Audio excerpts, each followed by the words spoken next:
building as fast as they can to figure out what was going on. I can tell you this was at a Valley Transportation Authority light rail yard, which is next door to Sheriff's Office headquarters. Immediately once we received information of shots fired called, we immediately activated the Santa Clara County active shooter protocol, which activated multiple law enforcement agencies in the surrounding counties, as well as multiple fire department agencies to initiate and activate the rescue task force, which is part of the active shooter protocol, which we'll go into more detail. Multiple agencies showed up and assisted, from local agencies within Santa Clara County, state level from the Office of Emergency Services, Governor's Office, the California Highway Patrol, and multiple federal agencies from the Federal Bureau of Investigations, FBI, ATF, and Department of Homeland Security. I'll tell you right now, with the numbers, and it's still preliminary and it's subject to change, we have 8 victims that are pronounced deceased from today's incident, from gunshot wounds. We also have 1 suspect who is deceased as well from this morning's incident. I can confirm with you that deputies did not exchange gunfire, and right now we're going to preliminary go with the assumption that it was a self-inflicted gunshot wound from the suspect. And deputies did not exchange gunfire.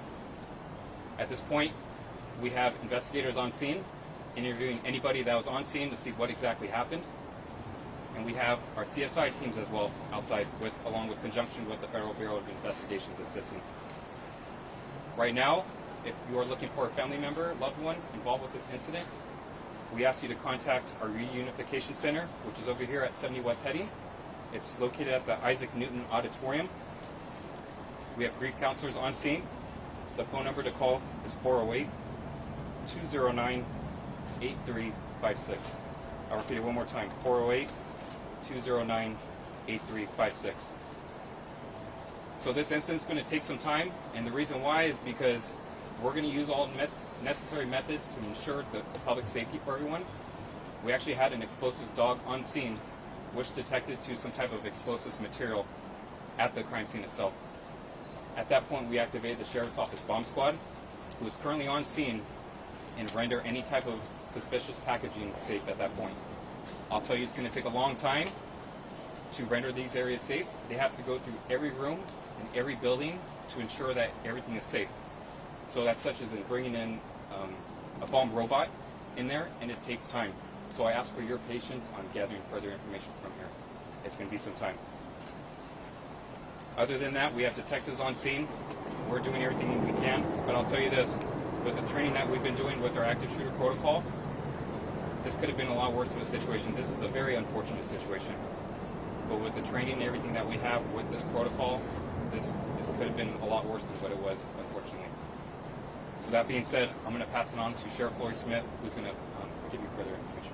What are the areas that you're covering with the bomb squad? The bomb squad is pretty much activated, and they're searching every crevice of the whole building to ensure that everything is safe. Okay. And that's where it's going to take some time. The VTA Transit Center? The VTA Transit Center, which is a light rail, it's pretty much a light rail facility, pretty much. Light rail garage. What is the reason that Homeland Security is involved? You know, we appreciate having federal agencies coming out. They come out here just to provide resources for us. Hey, do you need any assistance? And, in that case, and if we need help, we'll ask them out in that case. So they're just being that entity to help us out. How many rooms will the building have to be? It depends how big this building is. I haven't been in the building myself, but it's going to take some time. So we ask you for that patience. What's the size of the structure? Any indication on motive? We don't have that information right now. This is still preliminary. This is still ongoing. All the information I have is I can give at this point, and we're still getting as we get along. What's the size of the search area for explosive devices, and is there any indication that the people who were killed were specifically targeted, or was this an employee showing up at work with a grudge and just spraying indiscriminately? So this is a big building. I can't get into the details how big this building is, but it's a pretty decent-sized building. In regards with motive, I don't have that information. This is still preliminary, and I'm still trying to get that information at this point. Do we know if the shooting took place inside, outside, or either? I don't know at this point if it's inside or outside. We can have questions after. Yeah, I'm going to pass it off to Sheriff Floyd Smith, and then she's going to take this. So what I'd first like to do is tell everyone that my heart really goes out to the victims. These were county employees, and we're doing everything we can to help them, including the Family Reunification Center. but I really want to commend the law enforcement in Santa Clara County. Several years ago, the Sheriff's Office, in conjunction with the County Fire Department, began a series of trainings for active shooter. And that training is happening throughout the county with law enforcement and all fire agencies. And why that differs is that at the time there's an active shooter, as soon as we can get one team together, we go in. The first team through the door with the Sheriff's Office and San Jose Police Department, and they're my true heroes. There was active shooting going on at that time. There were victims shot in 2 separate buildings, but they responded the way that they should. They took their life in their hands, and I know for sure that when the suspect knew the law enforcement was there, he took his own life. Our deputies were right there at that time. So it's a very complex investigation. We now know that San Jose is working on the house fire, and we're still putting that together. But our detectives are on scene, and we're doing everything we can to identify the victims as soon as possible so their loved ones can know. So thank you very much for covering this, and we will continue to give you updates as the investigation progresses. Was the suspect known to law enforcement? It's still too early for us to know, but the suspect was an employee also. Thank you. So I'm going to pass it on to Governor Gavin Newsom.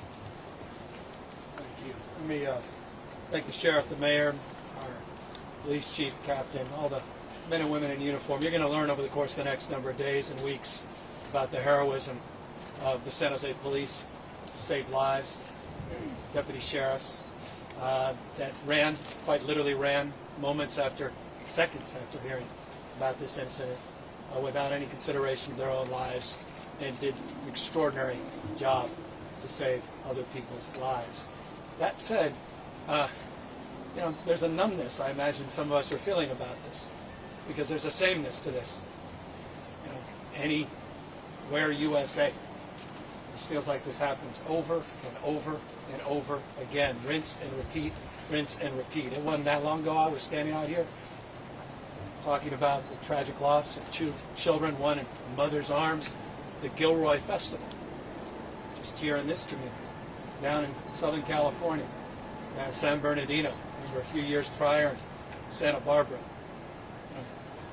Pick a state. And here we are in the United States of America. We're experiencing something just is not experienced anywhere else in the world. There's a sameness to this. And that numbness, I think, is something we're all feeling. All of us gathered here today, looking at the scene, listening to governors, mayors, chiefs, speaking similar tone and terms, expression of condolences, all the right emotions and perhaps the right words, but it begs the damn question, what the hell's going on in the United States of America? What the hell's wrong with us? And when are we going to come to grips with this? When are we going to put down our arms, literally and figuratively, our politics, stale rhetoric, finger pointing, all the hand-wringing consternation that produces nothing except more fury and frustration, more scenes like this repeated over and over and over again. I say that not as a governor, I say that as a father of 4. I say that as a member of this community who cares deeply about it. So we'll have time to work through all of that. But one thing I just wanted to briefly speak to is the pain in those victims. We just had the privilege of spending the last few hours with the victims that are waiting to just learn if their loved one is still alive. They're dialing the phones, they can't find it. They're trying to go on and find a phone of a loved one. Waiting to hear from the coroner, waiting to hear from any of us, just desperate to find out if their brother, their son, their dad, their mom is still alive. Just imagine being in there. I know everybody wants all the answers to all these questions, but there's no more important question and no more important answers that we owe than the victims of this senseless and tragic shooting. And so I'm not just going to express my condolences. I'm not just going to express the usual platitudes. But let me just thank the heroism of those victims. The fact that they can even stand up and support one another is remarkable. What a human act. And so I just want to we just want folks to know we're going to be there for the victims. I want folks to know, I'm here for you, Mr. Mayor, and the county, this state, and I know we have elected officials of all political stripes who want to be here for this nation.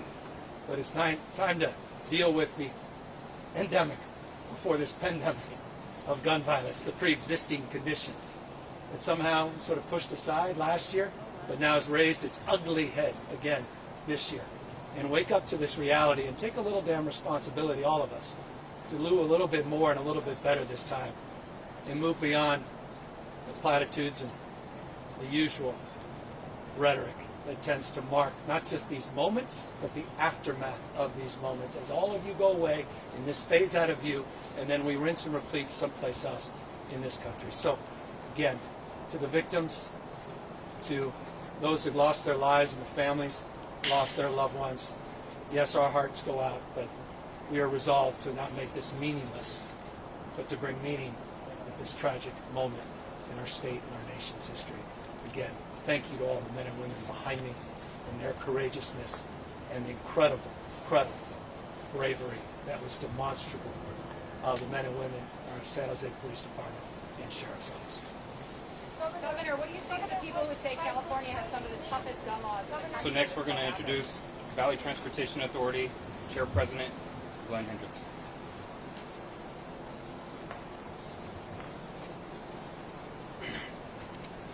As you all know, a horrible tragedy has impacted the VTA family, the organization, and our whole community. And our thoughts and love go out to all the employees who have been directly and indirectly impacted by this horrible event. I want to let you know that the families have been moved to the Family Assistance Center at the Red Cross to continue to have meet with counselors about what's happening. We're really grateful for the outpouring of support that has come from union leadership and transit organizations from across the country. The VTA has suspended its light rail service and will probably be suspended for several days as we work through being able to get back into the yard. We'll be setting up bus bridges to go ahead and help get our customers around. We're asking that our customers be patient with us as we work through this event and try and recover our service. And I also want to thank all the law enforcement that's been involved in their quick reaction and the way that they've been dealing with everyone who's involved by this. And once again, I want to say how terribly sorry I am, and I want to thank everybody in the VTA family who's been so effective. Next we're going to introduce the President of the County Board of Supervisors for Santa Clara County, Mike Wasserman, and County Supervisor Cindy Chavez.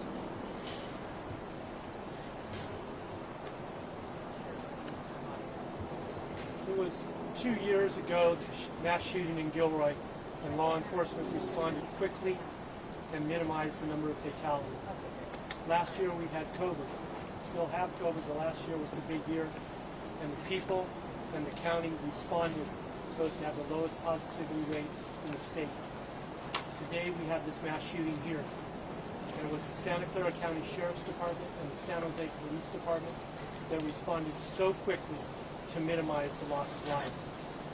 As you can see, our flag now is at half-mast to help commemorate and remember the people that have passed today. It is an extremely sad day in the history of Santa Clara County, but I'm also very proud of the response by law enforcement and then the VTA family taking care of the loved ones, the survivors of those that passed, and the district attorney's office that has stepped forth with the services they provided 2 years ago to the people in Gilroy and continue to provide every day and will provide to the survivors, loved ones, and family of those that passed. It is a sad day in Santa Clara County history, but I'm very proud of the response, including the unions that have come forward with funding and help. Santa Clara County is a family, and you're seeing that go into effect today. My condolences to all the family members and friends of those that passed today. You know, let me start by just reminding everybody that the backbone of Santa Clara County throughout COVID-19 was all the essential workers, and none were more essential than making sure people could get to their places of work. And VTA never stopped. It didn't stop light rail, it didn't stop buses, it didn't stop helping move people from point A to point B. These heroes that we all learned how to call essential workers heroes, we're now calling on them to be heroes again. There's a fund that's been set up for these families, and by going to workingpartnerships.org, anybody who wants to make a contribution to the families that have been impacted, the VTA families that have been impacted, can do that directly by going to workingpartnerships.usa.org. I just want to close with this point.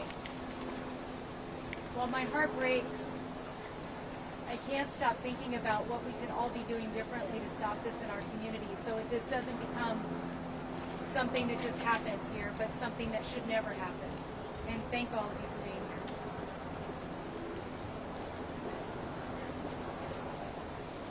Next, I'm going to introduce Mayor of San Jose, Sam Cassidy.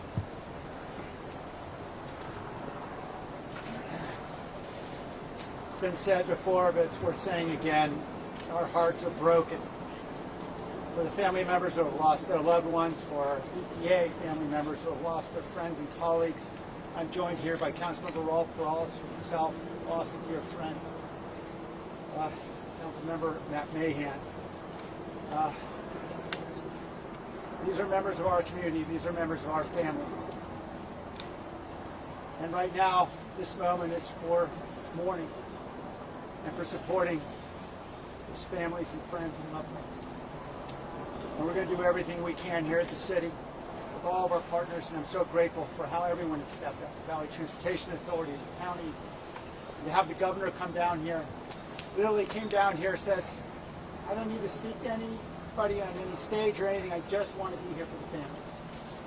For hours he spent with the rest of us simply to be here with us. Everyone has stepped up in such a tremendous way, showing the heart of our community and how we care in times of tragedy. Tomorrow, we're going to have a vigil at 6 p.m. at San Jose City Hall. We know that our entire community will need this moment and many others to mourn together. And so we want to bring people together, be able to at least share a common humanity, particularly given all that we've been through over the last year and a half. This is a time when we need to be together. I want to thank Working Partnerships USA and South Bay Labor Council for setting up a fund, and we encourage anyone who wants to give to help support families in this difficult time to please give generously to that fund. These are, as Supervisor Chavez said so well, these are the women and men who support our community through this pandemic. They showed up at work every day as essential workers, despite risk to their own health. And they did it because they understood their mission, their commitment to public service. We owe them and their families so much. And I am so grateful to the San Jose Police Department and the Sheriff's Office that responded so quickly, undoubtedly saving lives as a result. We will continue to show our resolve as a community to come together. And as the Governor indicated, we've got a lot of work to do to start to work on solutions. That work is still ahead of us. For now, we focus on everything we can do to support these families and their loved ones. Thank you.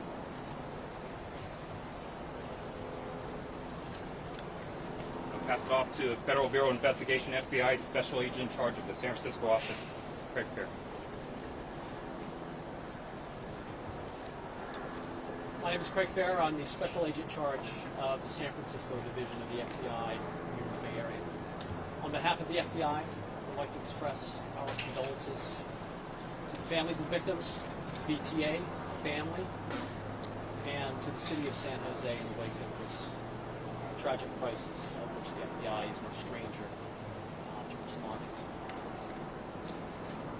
The FBI is assisting the city of San Jose, the San Jose Police Department, and the Santa Clara Sheriff's Office in this investigation. They are lead. We are providing assistance in the form of evidence response and recovery. We are flying national assets from Quantico, Virginia. We will be providing ballistics, technical forensic equipment and analysis.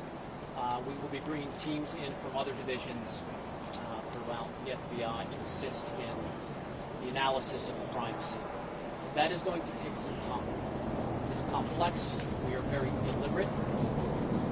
We are required to map, catalog evidence, and that is going to take some time. I'm asking your patience in that process. We are also providing victim assistance, victim services during this crisis to help families heal.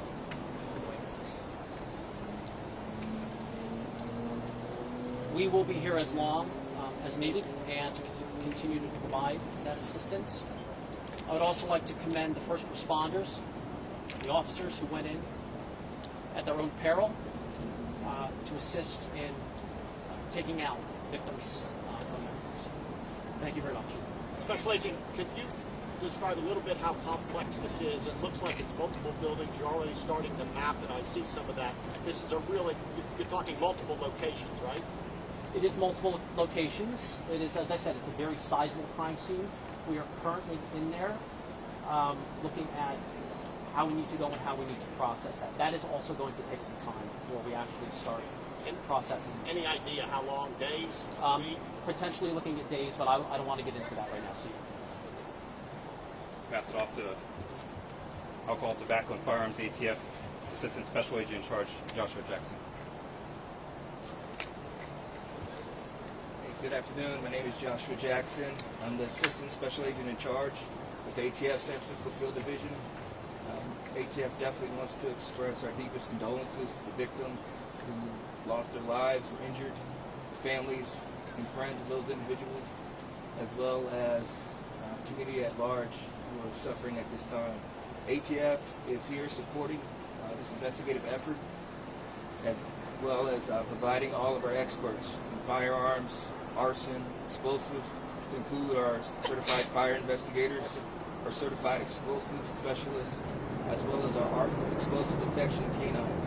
In addition to our personnel, we're also providing firearm ballistics information, resources related to our National Integrated Ballistic Information Network, NIBIN, as well as tracing. ATF is committed to reducing violent crime throughout all communities that we serve throughout the United States, and we're committed to see this one through, supporting our investigative partners here in this investigative team.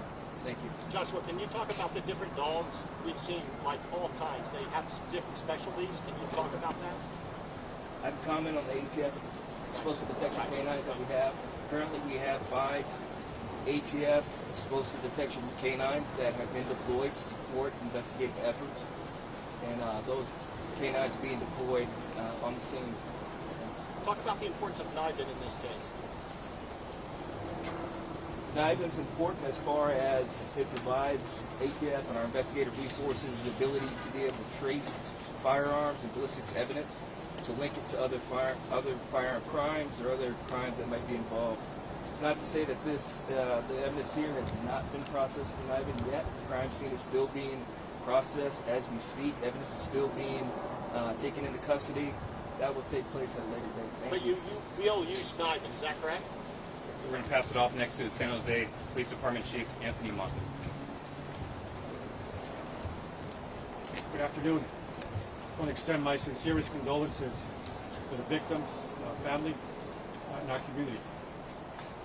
There's no doubt that the courageous acts of our men and women at the San Jose Police Department saved lives and helped rescue the over 40 employees that were present at this facility.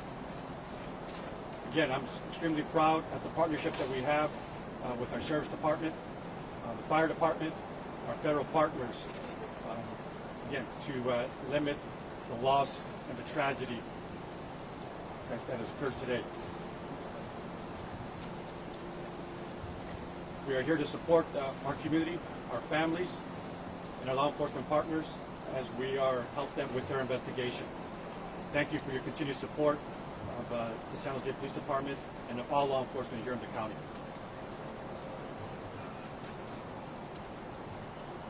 Next, we're going to introduce the San Jose Fire Department Chief Robert Sapien Jr.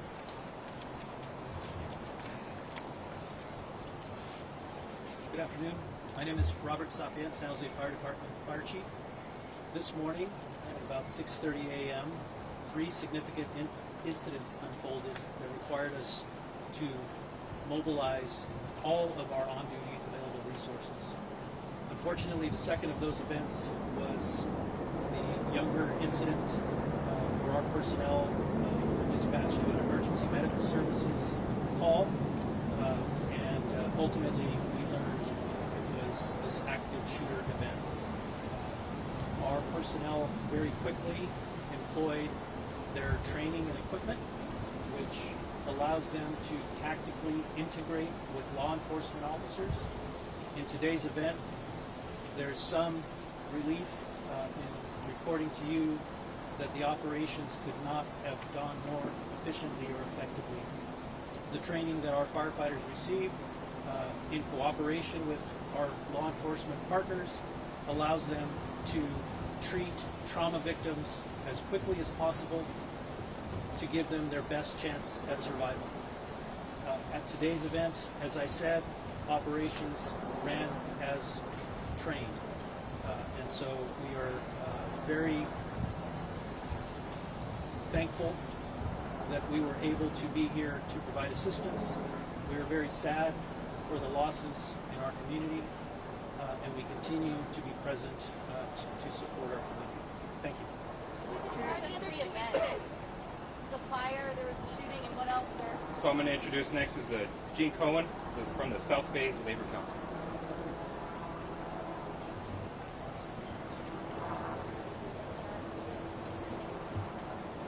Good afternoon. My name is Jean Cohen. I'm the Executive Officer of the South Bay Labor Council. We are here with all the working men and women in Santa Clara County to stand with our ATU brothers and sisters. Today is about supporting victims. It's about sending love and support to everyone who came to work this morning intending on serving the public and ended up not going home. It's unacceptable, and what we're asking for right now is for there to be respect and love that's dedicated and shown to all of these workers. They need money, they need support, and we need to make sure that their families are also being respected in terms of giving them their space to mourn. So thank you so much for the opportunity to make sure that all of our workers have the opportunity to let you know that when you go to work, you should be able to go back safely, and that right now we're going to be making sure that as a family we're taking care of each other. Thank you very much.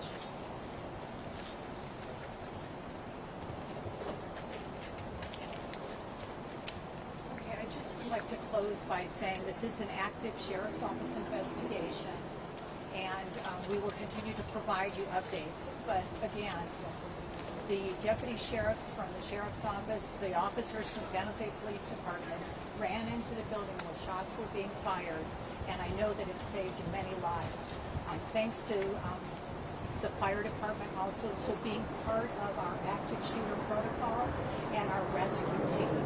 So we had some heroics that I think resulted in a diminished loss of life. You know, we're real proud of the people who serve in this county that responded to this incident. And we will take some questions, and you can direct the questions at any of the speakers if you would like. Please explain any more details as to how even in general deputies terms engaged? where the fatalities were located. Were they all located inside a building on a particular level? If you can explain what that building is used for. So in regards with fatalities and locations, like I was saying earlier, it's still preliminary at this point. So one, we have to get the Sheriff's Office bomb squad in there to clear the area for investigators to go in and conduct their investigation.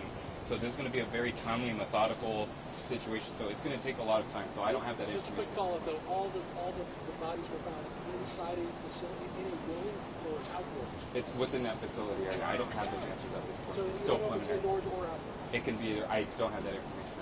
It's still preliminary. Does anybody, you talked about 9 dead, including the shooter, were there others that were immediate? So on top of the fatalities that I mentioned, there is one person at a local trauma hospital that is listed in critical condition at this point. Was the shooter a legal gun owner, and can you say what the weapon was that he used?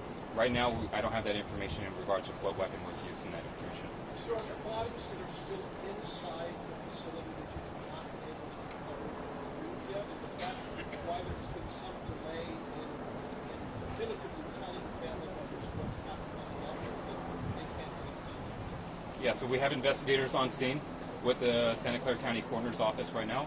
So they're doing their investigation to follow up, see what they have, and also contact the next of kin. We just want to make sure we ensure the privacy for the family and loved ones that were involved in this situation. Were there any weapons recovered from the house? I'm sorry? Were there any weapons recovered from the house? That's still ongoing. Weapons regarding with the suspect's house, we don't have that information right now. It's still ongoing. What was the connection between the fire at his house and the shooting? Did the fire erupt before he left to go to? So I know there's some speculation saying there's a house fire within the city of San Jose and then something involvement with this. Again, we're using the investigators to determine if there is any type of connection to that case, but right now it's still preliminary and ongoing. Can you confirm more victims were found at the gunman's home? I don't have that information at this point. So, in regards to the house fire. Any other questions? And explosives were discovered or indicated by an explosive detecting dog in the building? Correct. So there's an explosives detection dog, an EOD dog is what we call, that detected on a suspicious device. Immediately we activated the Santa Clara County Sheriff's Office bomb squad, and they're going to use their protocol and pretty much canvass that whole area to ensure that it's safe for our investigators to go in and conduct their investigation at that point. So it's going to be a very timely and methodical. We're going to be there throughout the night to clear every room and every crevice of that building. We know that it is a very big building, and we're going to use everything because we want to ensure the safety for the deputies and investigators and everyone else around that it's clear and safe. Are they just searching the building, or will they also search the light rail train tracks, the area around? We're going to search everywhere. We're going to do everything in all due for us, and we're going to use all the resources that we have, and that's why we have multiple surrounding law enforcement agencies here, including federal agencies, to assist us with this investigation. Who placed the calls to 911? Was it people inside the building? I don't know if it was a drive-by, it was a passerby, or somebody inside the building that called 911, but it got received to us at 6:30.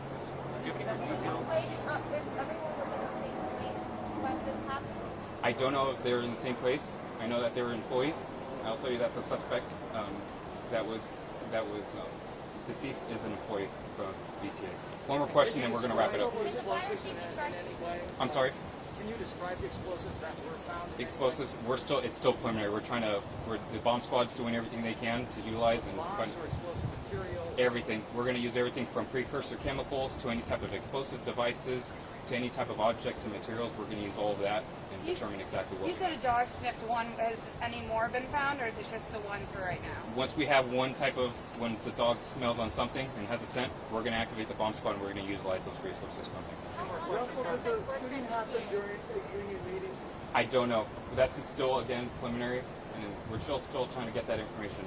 But I'll tell you right now, just to wrap things up, this is our last press conference for today regarding this incident. Again, please give us patience and time with this. We want to be very methodical, very transparent, and make sure we do a thorough investigation on this. So please give us time. I know you want more information. Please bear with us. And then once we have more information, we will send out an updated press release statement from our agency. Okay? Thank you, everybody. The fire chief about the 3 different incidents. What were the 3 different incidents that utilized all your resources? Thank you for the question. A little more information on the 3 incidents. So at 06:29 this morning, we received a report of fire on Smith Avenue, which is a commercial area of town, or commercial industrial rather. That ultimately was a second alarm fire. The second incident, as I said, was this incident here on Younger, and the latter was in a residential area in town on Angmar Court. That's A-N-G-M-A-R Court, and that ultimately was the second alarm fire. And what time did that third call come in? The third call was at 06:36 hours.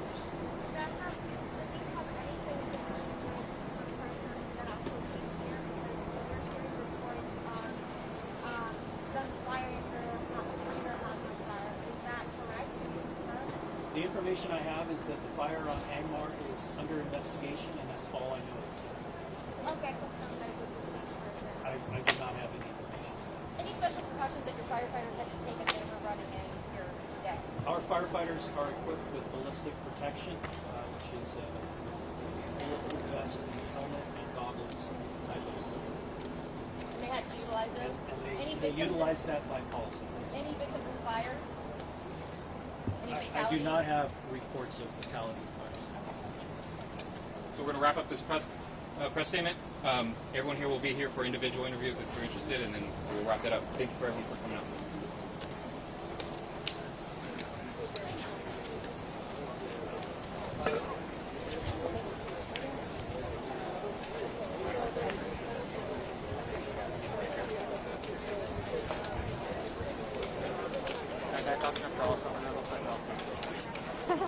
Are